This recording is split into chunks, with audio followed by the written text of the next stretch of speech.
Hello lovely kitchen followers, ఈరోజు stuffed capsicum curry తయారీ విధానాన్ని తెలుసుకుందాం. స్టఫింగ్ కోసం పచ్చి కొబ్బరి ముక్కలు, సాల్ట్, ఒక 2 ఉల్లిపాయలు పెద్ద సైజువి, గరం మసాలా, శనగపిండి, కారం కావాలండి. కడాయిలో నూనె వేడి చేసుకొని, తాలింపేం అవసరం ఉండదండి దీనికి. ఉల్లిపాయ ముక్కలన్నిటినీ దూరగా వేయించుకోవాలి. తర్వాత అల్లం వెల్లుల్లి, కొద్దిగా పసుపు వేసుకోవాలండి. కొంచెం సాల్ట్, కారం, గరం మసాలా యాడ్ చేసుకోవాలి.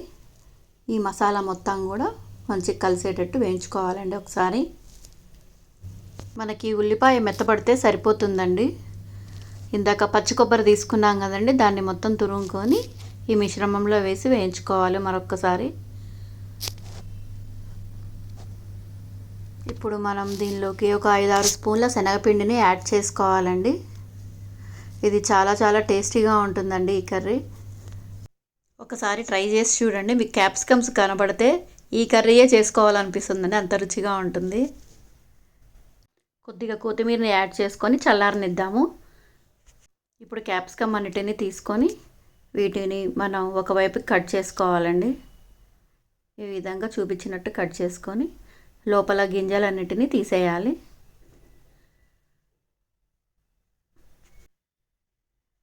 చూసారు కదండి, ఈ మొత్తం కూడా గింజలు తీసేసుకొని రెడీ చేసుకున్నాను. ఇప్పుడు మన స్టఫింగ్ కూడా చల్లారిపోయిందండి. ఈ విధంగా ముద్దలాగా రావాలి.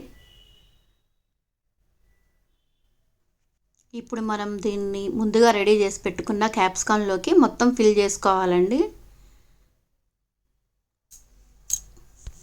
నిండుగా అది పెట్టుకోవాలండి. తర్వాత మనం కడాయిలోకి కొంచెం ఆయిల్ వేడి చేసుకొని ఈ క్యాప్సికమ్ అన్నిటినీ కూడా కడాయిలోకి వేసుకోవాలి.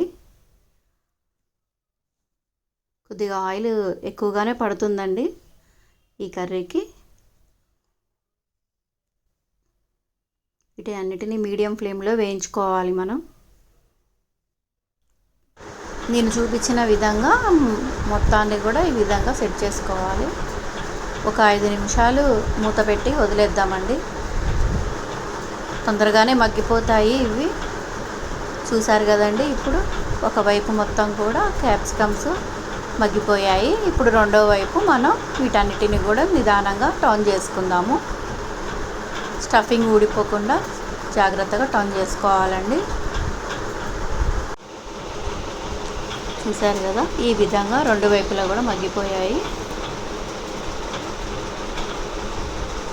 తొందరగానే అయిపోతుందండి ఈ కర్రీ, పెద్ద టైం టేకింగ్ ఏమి ఉండదు.